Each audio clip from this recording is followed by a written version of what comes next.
مشاهدينا الكرام في كل مكان، السلام عليكم ورحمة الله وبركاته. طاب مساءكم بكل خير، وكل سنة وحضراتكم جميعا بخير، والعالم الإسلامي والعربي بألف خير وبألف صحة وفي أمن وأمان. فبنتكلم النهاردة عن معجزة الإسراء والمعراج، وزي ما عودناكم وبنقول كل حلقة إن احنا دايما مع المواهب والأصوات الجميلة اللي فعلا ربنا مديهم الموهبة عشان يمتعوا بيها الآخرين.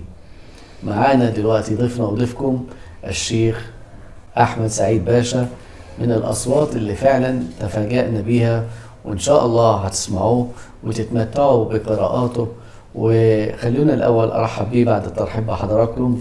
أستاذ أحمد، ازي حضرتك؟ أهلا وسهلا بحضرتك. فضيلة الشيخ، خلينا أقول لحضرتك الأول كل سنة وحضرتك طيب، وكل الشعب العربي والإسلامي بألف خير بمناسبة معجزة الإسراء والمعراج. كل سنة وحضرتك والأمة الإسلامية كلها بألف خير وسلامة إن شاء الله. وأنت طيب. زي ما حضرتك عارف إن يمكن المصريين بصفة خاصة مشهورين بالأصوات الجميلة جدا، ولو ذكرت أصوات أنا طبعا مش عايز أذكر أسماء، ولكن احنا هنقول القمم والجبال زي الشيخ عبد الباسط عبد الصمد والشيخ الطبلاوي والشيخ المنشاوي والشيوخ كتير جدا، الشيخ محمد رفعت، الشيوخ اللي دايما بنسمعها كده وينشرح الصدر والقلب وبتخش القلب قبل الأذن. الشيخ أحمد سعيد باشا من الأصوات ما شاء الله القوية، وهتسمعوه. وبمناسبة الإسراء والمعراج هذه المعجزة وربنا ذكرها في القرآن الكريم. شيخ أحمد، النهاردة عايز تقول إيه للمسلمين في كل مكان، سواء في مصر ولا في الوطن العربي ولا في العالم الإسلامي؟ والله أنا عايز أقول للمسلمين وللسادة المشاهدين جميعا إن دي معجزة ثابتة، وثابتة في القرآن وثابتة في السنة، والدليل إن النبي عليه الصلاة والسلام فرضت عليه الصلاة في السماء، ليس الأولى وليس الثانية، ده عند سدرة المنتهى. فهي المعجزة ثابتة وموجودة وبها نص قرآني، يعني مش محتاجة كلام. أنا شوقت السادة المشاهدين على أنهم يسمعوا الصوت الجميل القارئ فضيلة الشيخ أحمد سعيد باشا، يمتعنا ويمتع أذاننا بصوته العذب من آيات الله الكريمة. هنسمع للشيخ أحمد سعيد باشا. أعوذ بالله من الشيطان الرجيم.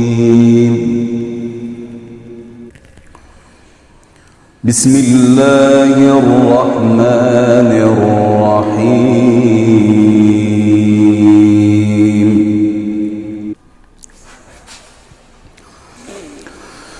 سبحان الذي أسرى بعبده ليلا من المسجد الحرام إلى المسجد الأقصى الذي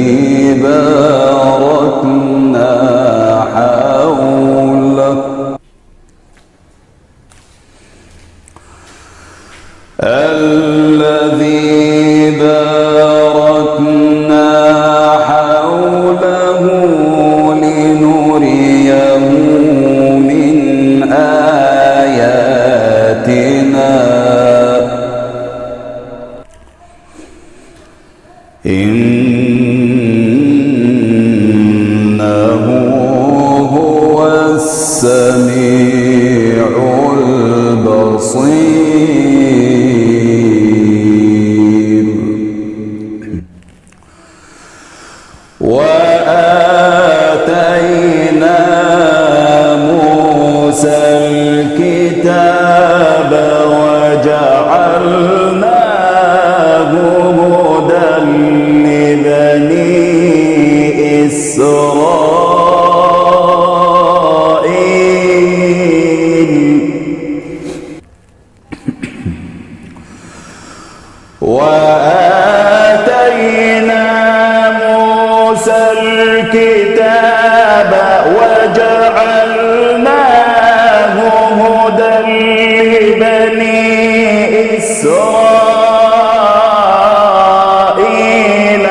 عبده ليلا من المسجد الحرام إلى المسجد الأقصى الذي باركنا حوله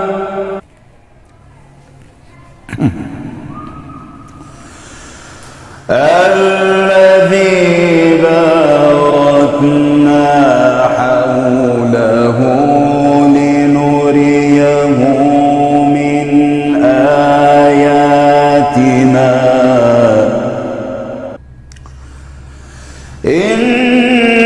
إنه هو السميع البصير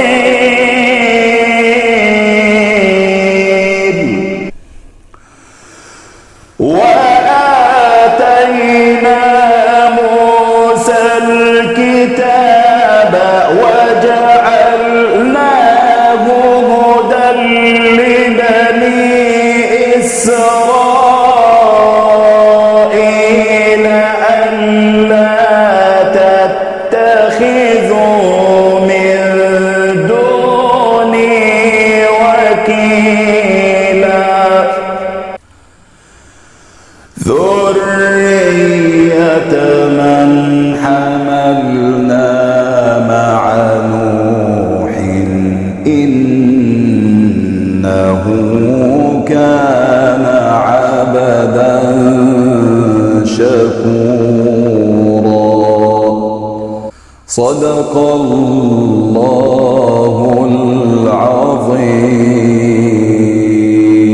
العظيم. صدق الله العظيم.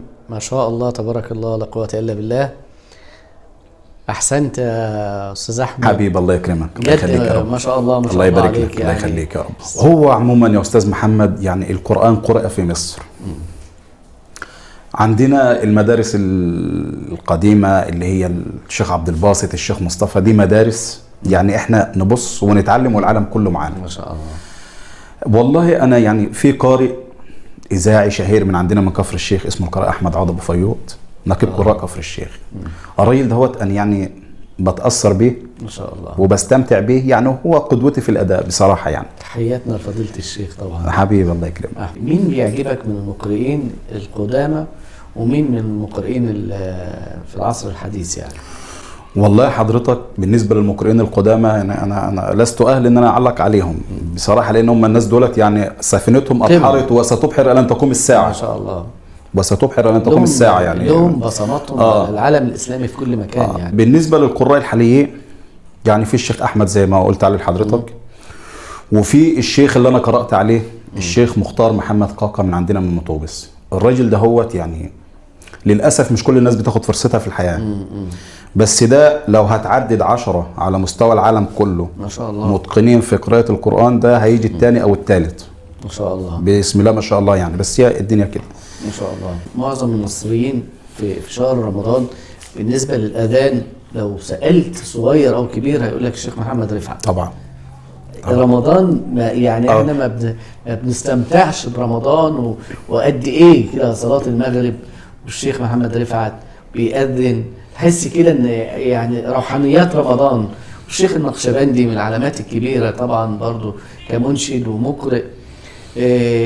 مين كمان اللي انت شايفه ما خدش حظه في يعني في الشهرة او في الاعلام؟ عندنا شيخ في القرية اللي انا فيها اسمه الشيخ محمد به ابو ريدة. ده جامع للعشرة الكبرى والصغرى والشواذ. ما شاء الله. متقن الى ابعد الحدود. بس هي زي ما قلت لحضرتك هي الدنيا فرص. يعني برضه انقل له تحياتك من هذا طبعا تحياتي ليه وهو على راسي من فوق، وانا بتشرف ان انا من قريته وقرات قدامه. يعني انا ممكن ما اكونش ختمت عليه بس انا قرات قدامه وتعلمت منه كتير بصراحه يعني. ما شاء الله. يعني عايزين نسمع لك اكتر واكتر. هتسمعنا ايه تاني؟ أعوذ بالله من الشيطان الرجيم. بسم الله الرحمن الرحيم. ما كان محمد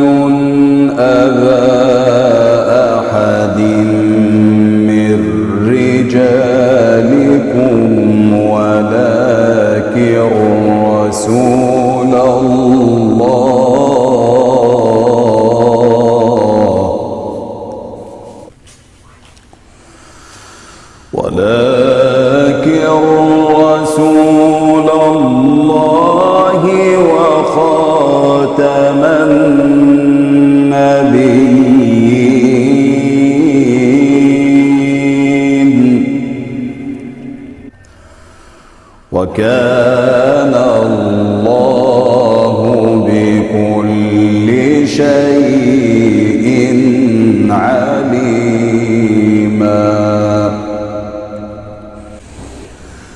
يا أيها الذين آمنوا اذكروا الله ذكرا كثيرا وسبحوه بكرة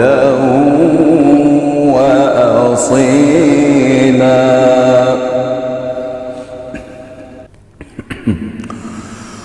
هو الذي يصلي عليكم وملائكته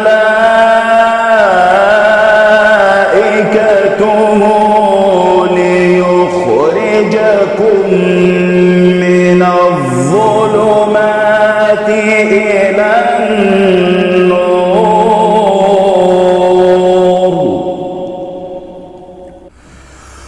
وكان بالمؤمنين رحيما. هو الذي يصلي عليكم وملائكته ليخرجكم من الظلمات إلى النور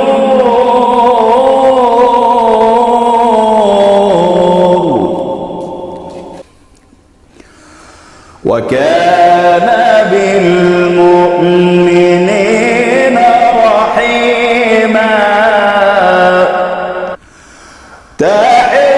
تحيتهم يوم يلقونه سلام وأعد لهم أجرا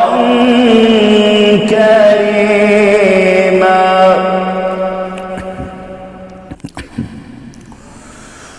يا أيها النبي إنا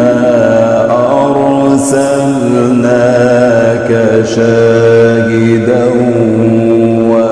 ومبشرا ونذيرا. إنا